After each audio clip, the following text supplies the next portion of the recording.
It's recording, but now there's an A. I don't know what that means. Yeah, there's a green thing flashing here as well. I think it's recorded, yeah. Should I press the red button and see if it stops? If you want. Hi guys, and welcome to my channel. Today we are going to do the 24-hour reading challenge, and I know there are a few ways to do this. However, I'm going to set a timer on my phone, which is here. So 24 hours, press start, let it count down, and we'll see how much reading we get done. My TBR for this month, I cannot speak, I'm so tired. So I ended up not being in a great mood today, and I wasn't going to film anything, and then I finished a book I didn't really enjoy and picked up A Darker Shade of Magic by V.E. Schwab, and I thought, I'm really enjoying this, like maybe there's still hope for a video yet, and if I do the 24-hour reading challenge, it'll take me over today, like over the next few days, and we can really get some reading done. So we're going to be picking this one up. I only got a little bit of the way through, so on page 86, so I haven't read an awful lot, but I'm loving this. This is the book I really needed to pick up after the last one I read. So A Darker Shade of Magic is, I'm going to read the back, so I'm not sure how to explain currently kind of what this book is really about. So Kel is one of the last travellers, magicians, with the rare ability to travel between parallel universes connected by one magical city. There is Grey London without magic and ruled by a mad king, George III. Red London, where magic is revered? Revered?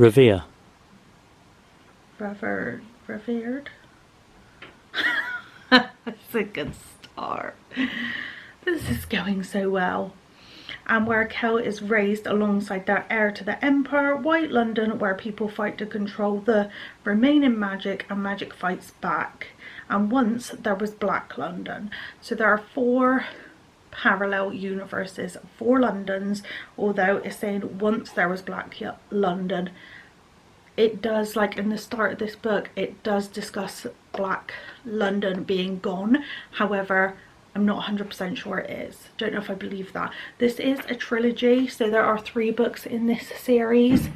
Kel is our main male character, and then we've got Lila, who is a thief, Kel, who is the magician, and he's got one black eye, and he's got like red hair that he tries to sweep over the black eye, and he's been raised by a king and queen, and he helps like the prince, and I'm loving it. I'm really liking it. I believe it was set, it's set, I believe he said the year was 1819, something like that.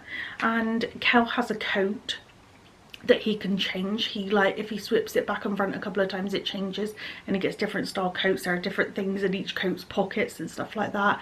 I'm loving this book.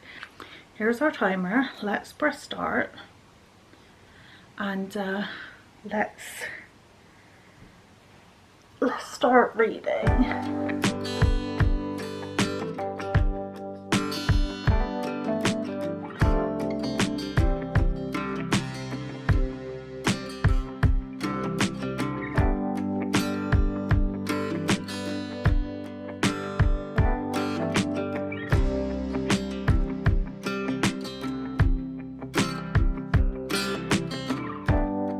I am on page 99 at the moment, and I have no idea where this book is going, like where the story's going. So the type of magician that Kel is, there's only 4 of them that we know of. They're a very rare kind of magician. Like a lot of people, like the magic system in this book, some people can channel different elements like earth, fire, water, air, that type of thing. However, Kel is the type of magician that can go between the different like universes, can channel all the elements. You can also channel bone, which means you can, like, I believe it's like control people in a way. And we just got to the point where all four of this type of magician, all four of them are together. They're called an Antari, and there's Kel, and then there's a brother and sister, and then you've got Holland, who people call Hollow because it's like he's empty, he's like an empty shell. So basically we've got four of them. To start with, I thought something might be off with Holland, but actually now I've got to this point, the brother and the sister are actually a little bit frightening. They're kind of creepy. And even Kel, he said, where was it, something about feeling like a mouse and then being like a snake. Here it is. So Antari or not, the dings made him feel like a mouse in the company of snakes. He willed himself not to pull away from the queen's touch a second time, lest to provoke her. I want to keep him, brother, said Astrid. They do seem really creepy. Like, that just summed it up completely, because that's how I was feeling reading about them until we got to this point.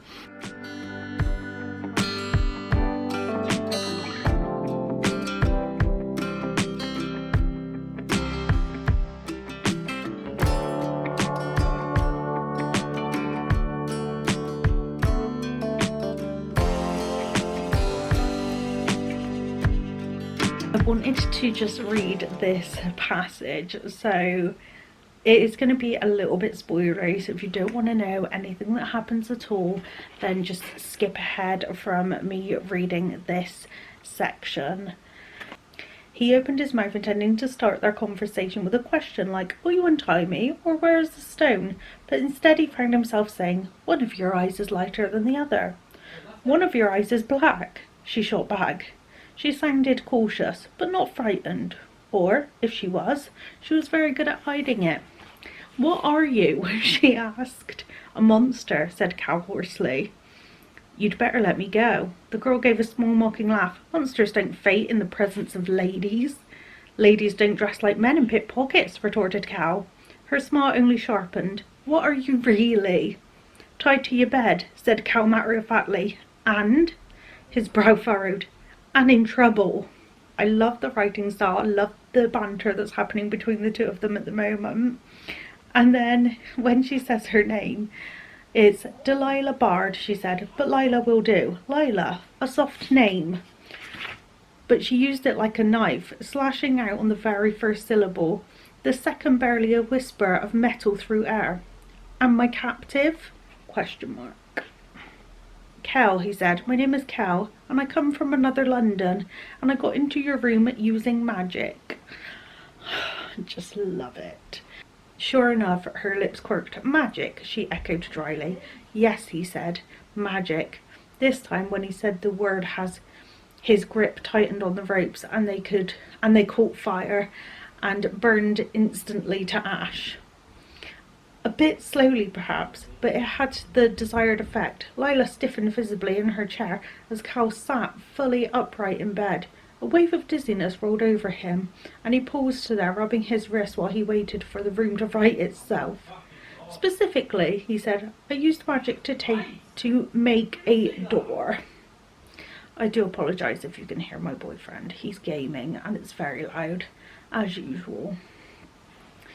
So, I don't think Lila's fully aware of the magic system, so I am intrigued.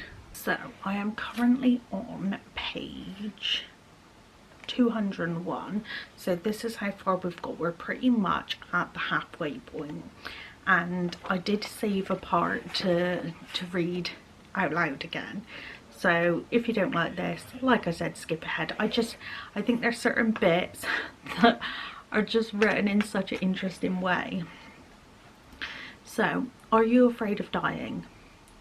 I'm not going to say who says this, so this part could be even more spoilery if I said the next name. So, are you afraid of dying? Blank had asked him in the alley. And Kel had always been, ever since he could remember. He feared not living, feared ceasing to exist. Lila's world may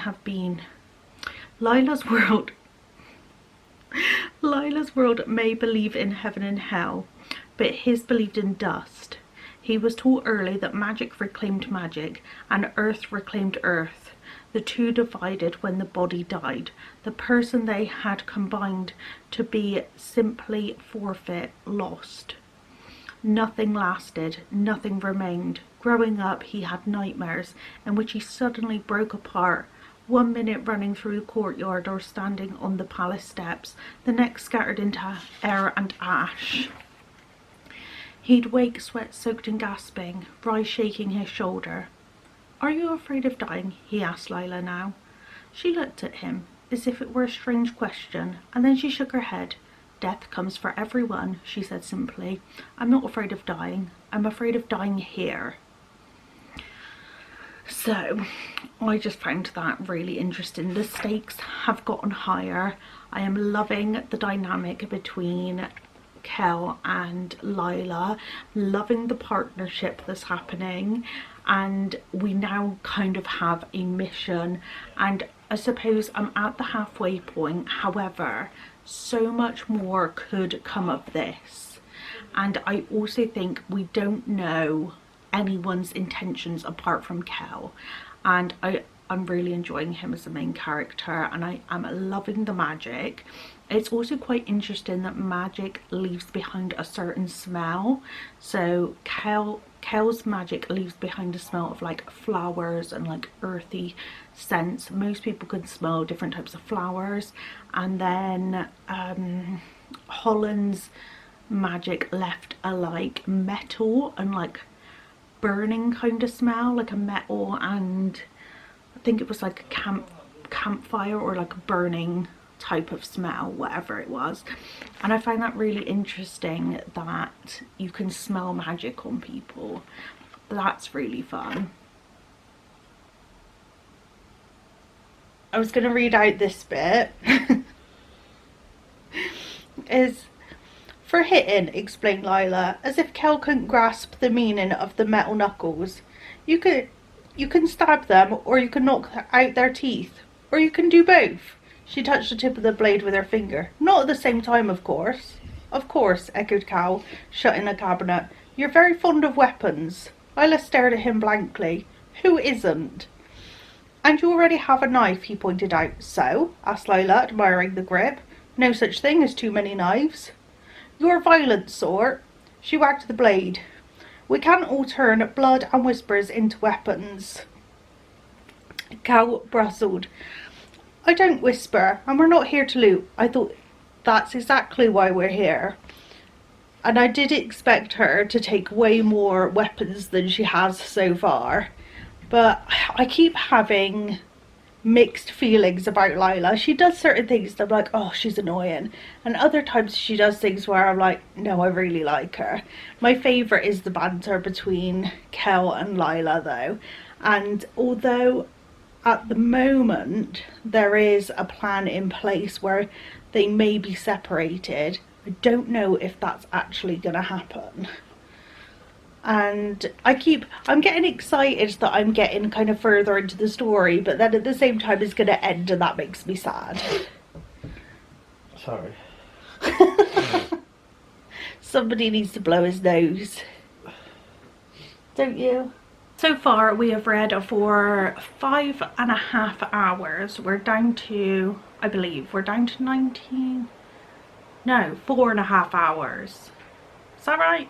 Yeah, 4.5 hours, and I have finished A Darker Shade of Magic by V. Schwab, and because it's part of a series, I expected it to end on a bit more of a cliffhanger, but I remember reading her other books, Vicious and Vengeful, I think they're called, and they kind of wrapped themselves up at the end of their books as well, even though it was a duology, and it kind of surprises me, and I forget that V. Schwab kind of writes like that, because at the end of a series book I kind of expect it to be leading up to the next one, but it fully concluded really.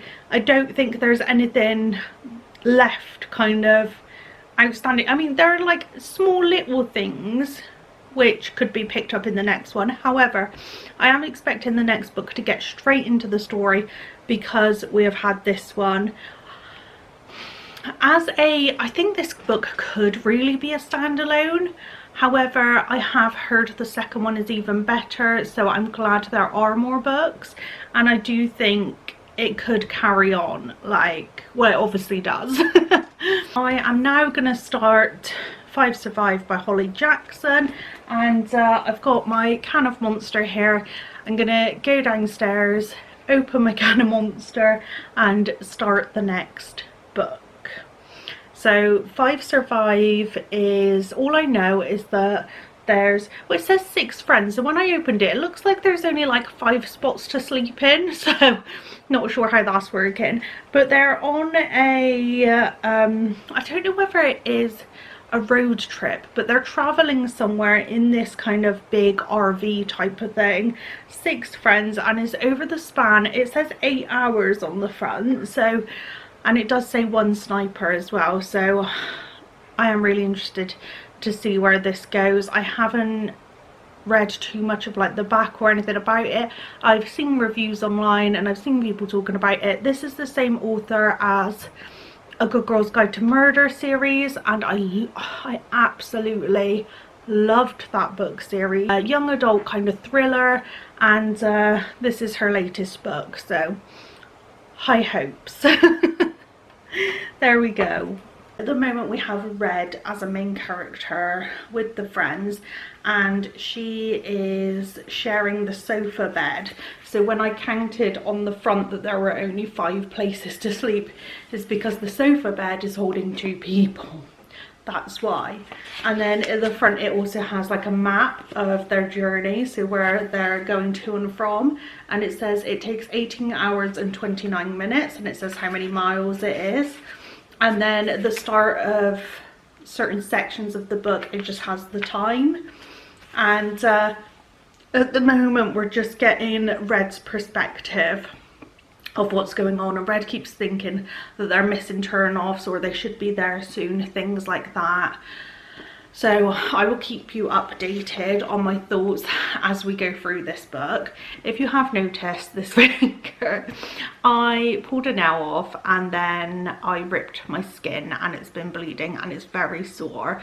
So I'm sorry if that triggers you a little bit, but I've got a plaster on it and it feels so much better, but it really hurt. My own fault. Have not learned from my mistakes. So we're on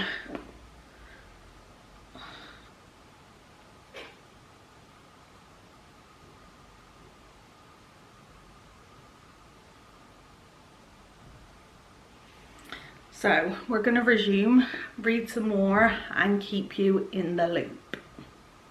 We're on page 41, so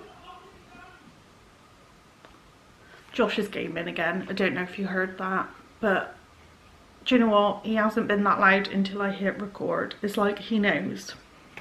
So I'm on page 41. Again, I haven't read an awful lot just yet. However, I have to say, right now I'm finding Red as a main character. I mean, I don't know if they're all kind of main characters, but we're getting a lot of Red's thoughts, feelings, a lot of her like backstory, things like that. Finding her as a character very, very annoying. I am not enjoying Red as a character, her perspective. Like, I do get it. I know people that have lost parents, like you find out at the very beginning she's lost her mum. I can't remember how recently it is, but I do get like losing a parent must be awful, but they have made so many compromises and sacrifices to their holiday to ensure Red is there on time. So they tell her an hour earlier to make sure that she feels comfortable, so they're taking the RV rather than flying, things like this. And they are tiptoeing around her. And well, mostly Maddie is. She changes things up so it's easier for Red and no one else knows that that's the reason. However, it's very, very annoying. I find it annoying personally, not everybody will. So I'm at page 41. Their RV has just broken down. So it does say on the back that they break down, but well, they've popped a tyre.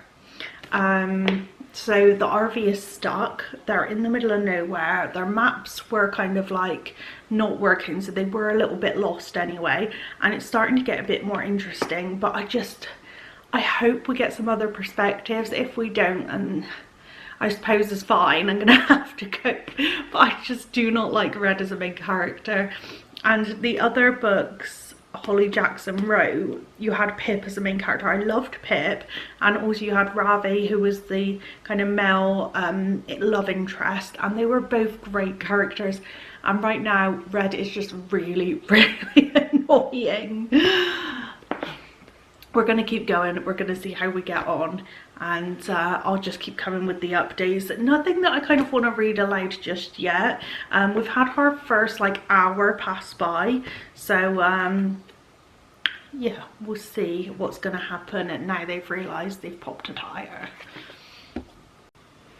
It got cold, so I'm in a jumper. We have gotten to page 131. So we've made some progress.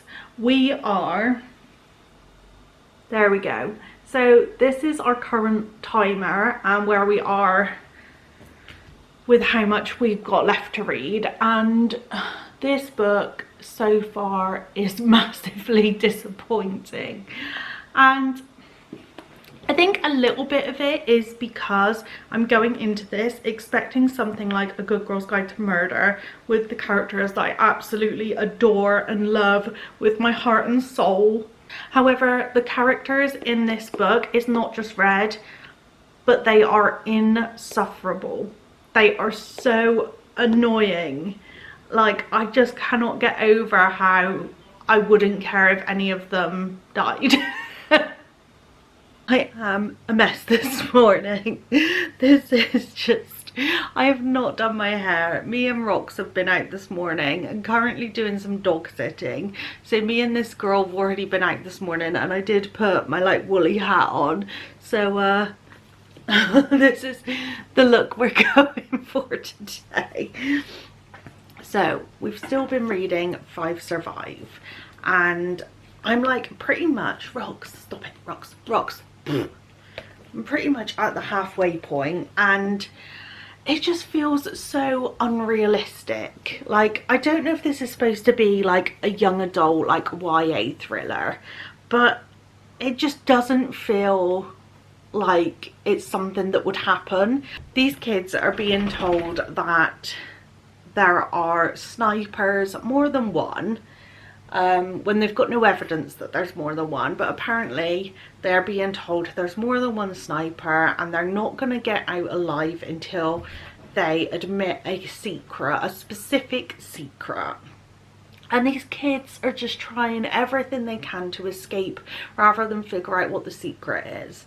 So we're halfway through and we don't know any secrets yet at all, which I thought was the point of the book, was these kids to discuss the secrets, but they're coming up with these really unrealistic, just unintelligent ideas of how to escape, and I am just finding it so blah. It's still the same day, still the same crazy hair, just a bit of a relocation. So I've made a massive mess of our timer. I was reading and forgot to press play, so then I pressed play to carry on reading, took the dog out just for like 10 minutes around the block and forgot to pause the timer. So I don't know 100% how long we've been reading for. It's saying we've got just about 16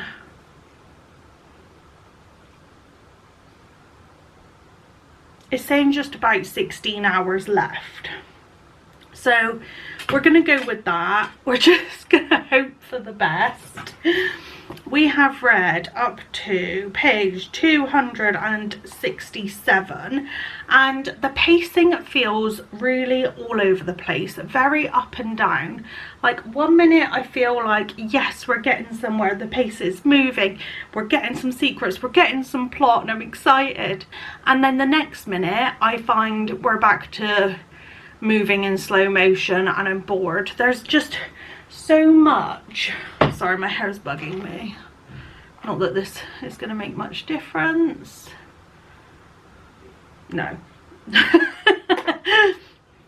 There's just so much of Red going back and forth in her own head, and I find that just so tedious and so boring to read about. However, we've got some secrets. We're kind of getting to the point where we're kind of ticking off people who it's not them. The sniper is even giving them a clue now because they're running out of time. The sniper shot into the RV is telling them, come on, let's get things going. So things need to be coming to light. However, it's just doing it at such a slow pace. I am actually finding this bit of the book really amusing, and I don't know if I should be. So one of them is trying to convince the other one to pretty much like sacrifice themselves. It's pretty much like, you go and die so the rest of us can live. And it's just so stupid, but I'm actually amused by this.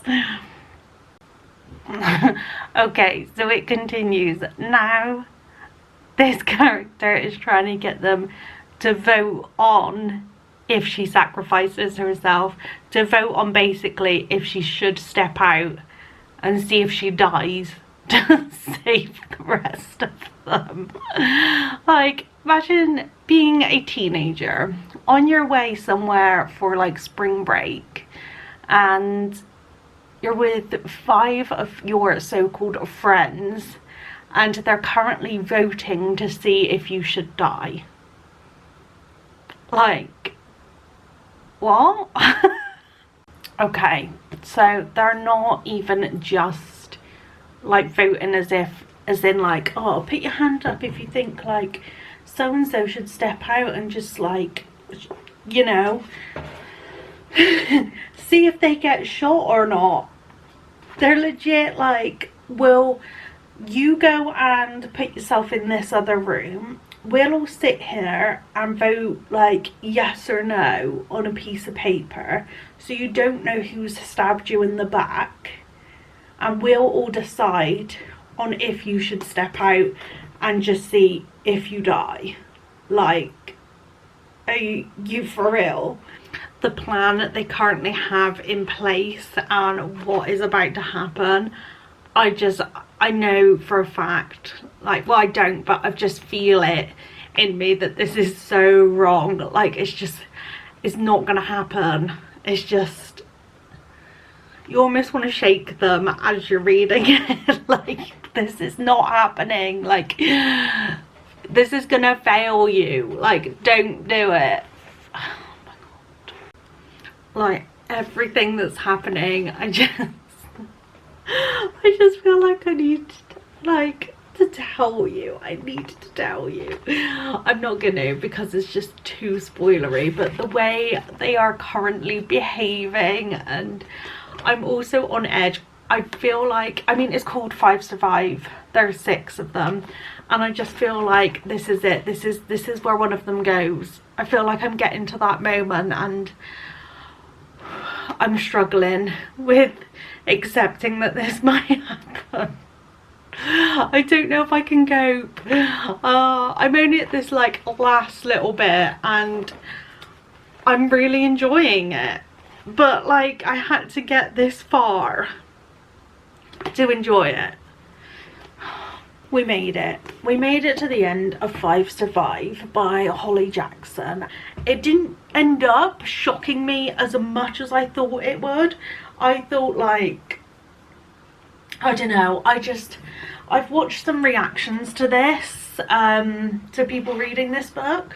Just trying to sort this craziness out again. Don't know why I bother. It's because when I'm walking rocks at the moment, I put a hat on because it's just cold and blustery outside, and then I come back in and I look like a mad woman. So I do recommend it. It's just not for me, and it's also, I compared it too much to A Good Girl's Guide to Murder, which I loved. and it's not those type of vibes at all. It's like completely different, and you need to separate yourself from these books. It was good. Like I said, nothing, there were a few moments where I was like, oh my gosh, and then it just died after that. Like, it just went back to being, oh okay, that's what's happened, oh okay, that's the truth, oh okay. And also the one that didn't survive, I was really pleased about. I just felt like there could have been more to this. There were a couple of characters that felt a bit pointless to the story.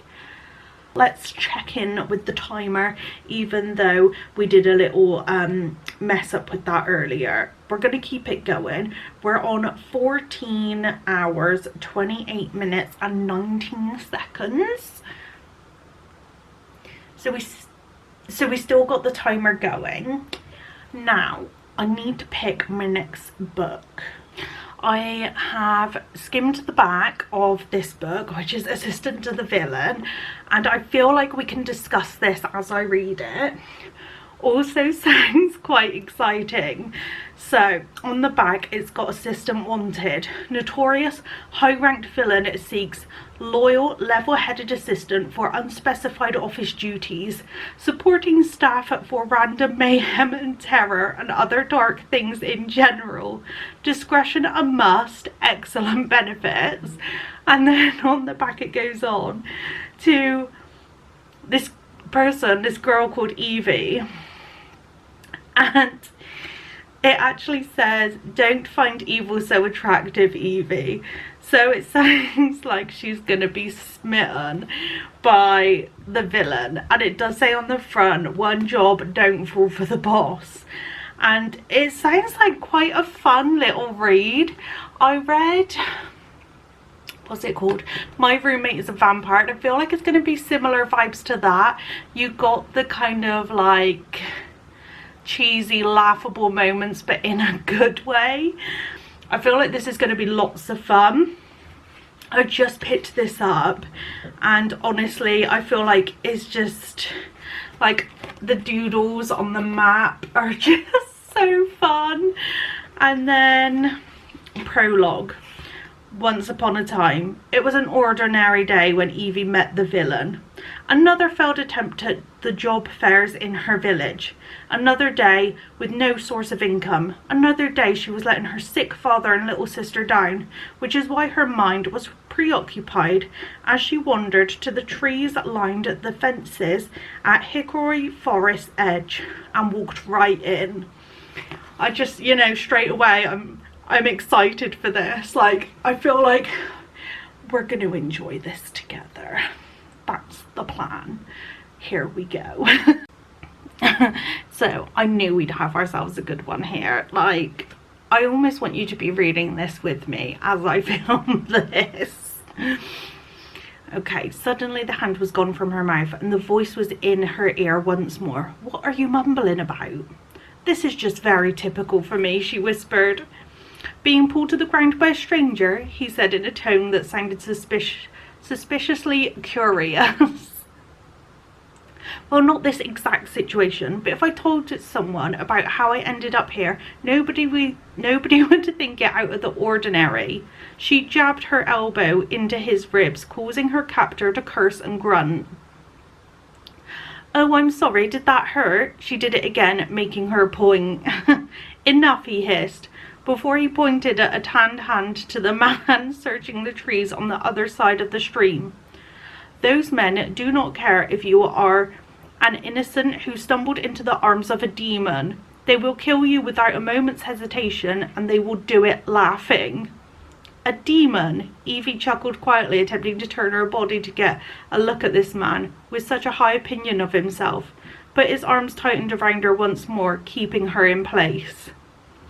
You know who I am, don't you? He asked, without a hint of arrogance to his tone, and yet the casualness with which he just knew his reputation had preceded him made Evie's stomach do backflips. She'd been called many disparaging things in her life, alarmingly all beginning with the letter F. flighty, foolish, forgetful, and by a strange turn of events, she was finally able to add another final F. Fucked. So we have read 100 pages of Assistant to the Villain, and this is very unexpected. So this book I thought would be more, well, it's called a villain, right? We're 100 pages in, and I can tell you for a fact right now he is not a villain. He does bad things, but they all seem to have valid reason, and to me that's not a villain. And people in the villages associate him with being bad, with being a villain, because he's a demon, and it's just, this isn't what I expected at all. Not to say I'm not enjoying it, I am. I just expected him to be quite brutal, quite gruesome, quite like horrifying. She finds him funny, she flirts with him, she's got a crush on him, she's having dirty dreams about him. She is smitten with this character that is more of a Prince Charming than a villain. Like, I do not see how he can be described as a villain. And if everyone is supposedly scared of him, I want to know why. What has he done to make himself be described or be called a villain? Where has this come from? So we're 100 pages in. It is very interesting to me that this book has come from this author, Hannah, was making this story on TikTok, and it became a sensation that she managed to get it published, and it's going to be a series. So this is the first book in the series, and it's not the best writing, but I wouldn't say it was bad. It's a very fun book.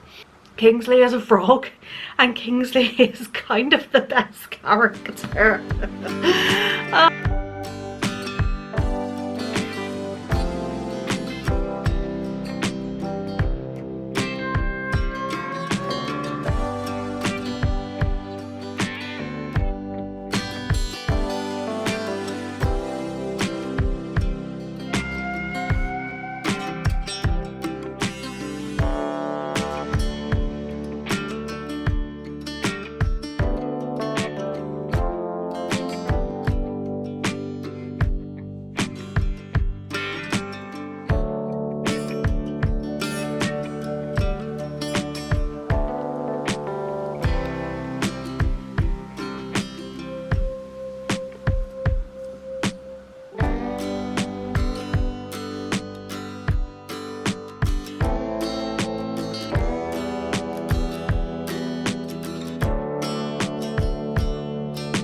Here I am, same amount of dishevelled, just different location.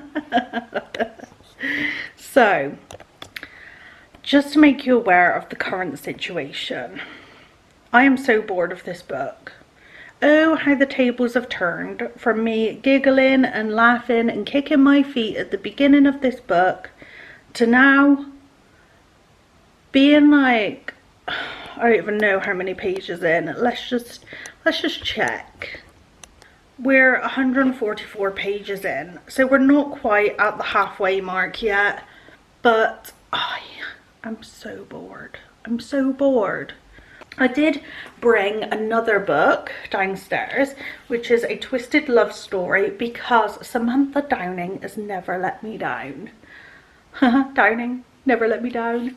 Anywho, I love all of her books. Also, I was thinking at the moment, like recently I've read a lot of 4 5-star books and I've been so happy with it, and I keep picking up these books that are like not that good or not that high rating, and I think it just annoys me that it's not spread out. I seem to pick up all the good books, then all the not so good books, and I want it a bit more spread out. So I may dive into this one and come back to Assistant to the Villain. 24 hours is so long. Contrary to what her best friend might say, getting back together with him isn't stupid or naive. She knows what she's doing. Mostly. Like last night, she hadn't planned on saying they should get back together. They just talked out. Her mouth had been talking about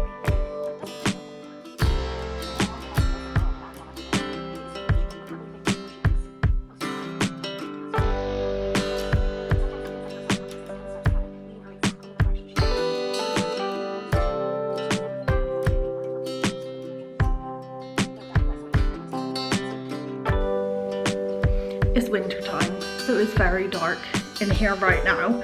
I've got a couple of lights on. Not that you can really tell.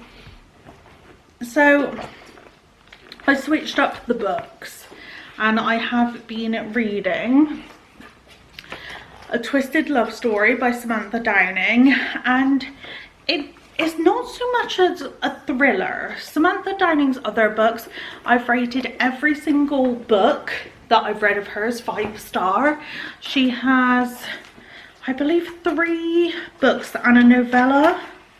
Yeah, I haven't read the novella, which is Sleeping Dogs Lie. I've read My Lovely Wife, He Started It, and For Your Own Good. I went into this thinking it was going to be more of a thriller. So I'm on chapter 26, page 190. 190? 109. And it doesn't come across as a thriller at all, really. If you can hear tip tapping, that's because Rox is walking back and forth right now. So this is more of a toxic relationship story, and so you've got your 2 main characters, which are Wes and Ivy, and they have a history together. They have been on and off in a relationship, like back and forth, and something like bad happened between the 2 of them. I mean, they've got 3 police reports each, and I think that they're kind of like the same report, it just involves both of them. So there are 3 reports really, not 6 different occasions. And the main male character, the MMC, his like receptionist is trying to look like she is the nosiest person known to mankind.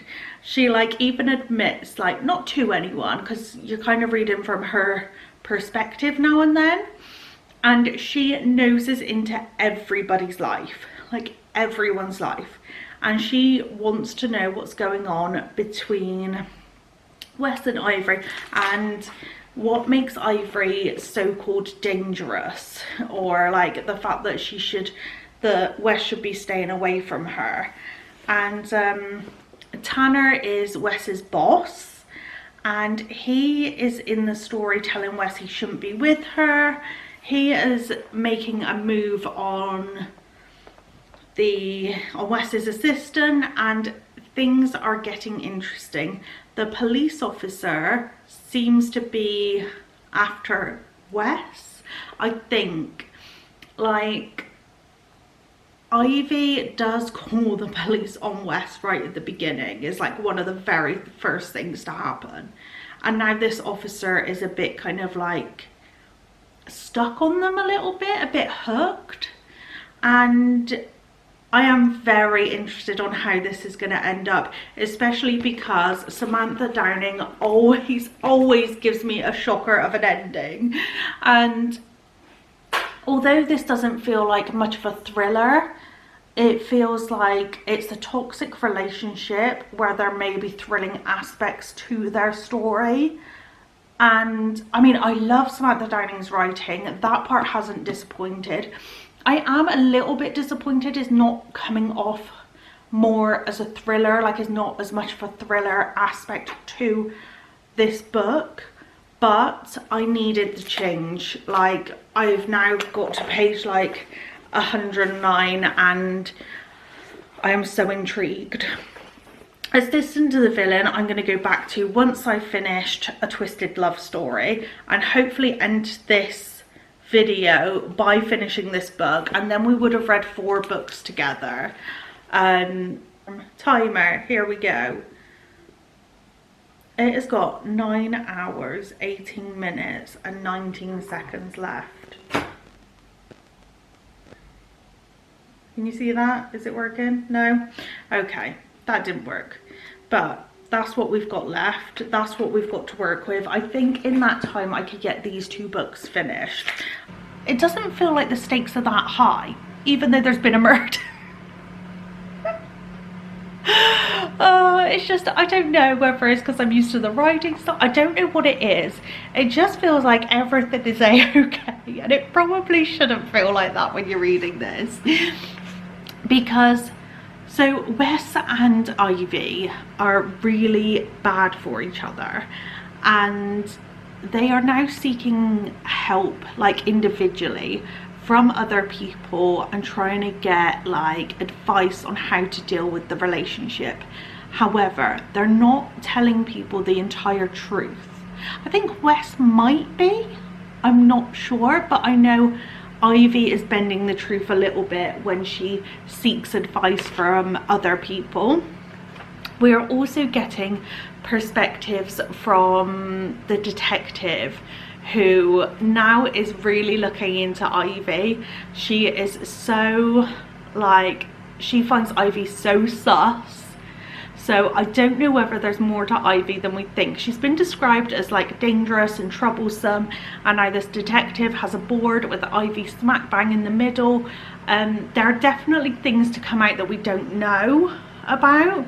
I don't know whether the assistant that was working for Wes is going to come back into this. I'm not sure kind of how that's going to link into the story. There has been a kind of development, so to speak. The detective has found a link to, I believe it was an accidental murder, which links to Wes and Ivy. However, I'm not entirely sure. There isn't an awful lot going on in this book, because it's kind of like 2 people that believe they're in love, that are toxic for each other, that are trying to date, that have secrets, and it's who's going to find out what first. So I presumed that the detective was actually looking into Ivy and that's who she was suspicious of, when actually it's Wes that the detective is suspicious of. She's actually thinking she's like protecting Ivy, whereas I thought the detective was sus about her, but no, everything is surrounding Ivy on the detective's pinboard, but it's Wes that she is actually sus of, which is really interesting. The police officer is absolutely obsessed with helping people that were in toxic relationships, whether it's like toxic as in gaslighting, verbal abuse, mental kind of like manipulation, or whether it's physical abuse. The physical abuse she finds is easier to help with because there is nothing the law can actually do when it's more like mental and kind of abusing mentally. So she is really focused on helping those type of people. And the last chapter we found out how her husband died, which was very, like, it seemed a bit too much of a coincidence considering he was manipulative and she felt trapped by him. Like, the type of things he said and did, I won't go into detail on, but the fact that he then died and she felt nothing afterwards, it just all feels a bit too much like a coincidence, especially when we are reading a book that is classed as a thriller. So I am interested to see more of her story. And to start with, I was interested in the like cops' point of view, or the police officers, like the detective, just out of curiosity what she thought of the couple. And then it kind of slowed with her story a little bit, and now we've got more information on why she's doing this. It's picked up that interest again, just as I thought it was going to dip in her storyline. I feel like the timing of that was actually quite perfect. Again, there is like it's slowing down between Wes and Ivy as well, and I feel like something is about to happen. Like it has to at this point. My jaw just dropped, and like I feel like I kind of knew it, but I didn't know it. So Bianca is the previous receptionist. Something happened which meant she left, and now she has returned. And no, she hasn't returned, sorry. The police officer went to see her about something. She outright lied, and the end of the chapter we find how she is linked, and I just didn't see it coming. I'm on page 182. I just didn't see it. Do you know what? This book is rated quite low on Goodreads compared to all her other books, but her writing is just so good. I don't care if it's not like a classic, like usual thriller like she usually writes. My jaw just friggin' dropped. I just...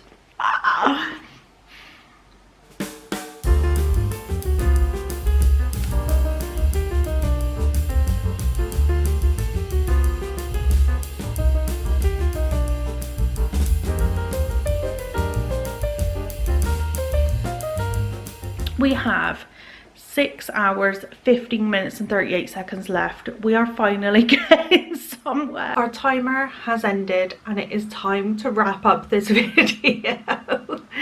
It actually felt like the timer was never gonna end. Like, I don't know if I'm gonna want to do 24-hour readathon ever again. So the first book we read in this video was A Darker Shade of Magic by V.E. Schwab. We all know from the start of this video that I absolutely loved it. This is a 5-star book and I cannot wait for the second one. I do own all 3. It is a trilogy and I am really looking forward to reading, like finishing the trilogy. But I didn't jump straight into the next one. This is surrounding a unique type of magic system where you've got a particular type of magicians. There are, Cal is our main character, he's a very rare magician, and there's only 4 of them, and it is very interesting kind of how the magic works, and this is a lot of building kind of like the story. It's like only gets into a main plot kind of halfway through, I would say. You get an introduction to the kind of the timeline, the magic system, the locations, the world building, the characters, things like that. It is so good. I loved every minute of this book. Some high stakes, not super high, fantasy, but not like not super duper fantasy. 5-star, absolutely loved it.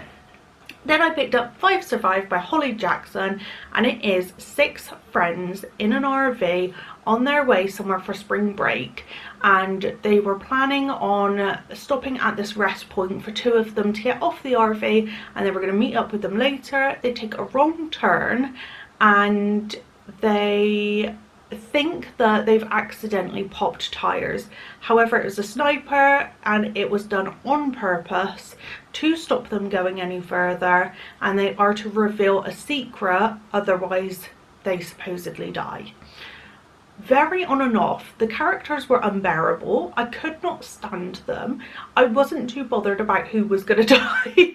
Some of the characters seemed irrelevant, especially to the plot. It was a very slow build and they made a lot of mistakes. A lot of the things they said and did were very amateur. I mean, they are teenagers. There was a moment where I started to get really interested and really excited, and then that faded away. When I found out the actual twist towards the end, I didn't felt like I cared that much. So I gave this a 3-star. I don't think it was any lower than that. It is generally a good book. It just wasn't for me, sadly. Next up, I tried to read Assistant to the Villain, and this book I ended up finishing on Audible because I could not stand reading it any longer. Even listening to it, it was still a bit painful. When I started reading this in this video, there was an excitement. The prologue was great. The only part worth reading. I loved it. It was all giggly, funny and enjoyable. This book was so boring. It is fantasy, and assistant to the villain, you expect a proper villain. No, you do not get that.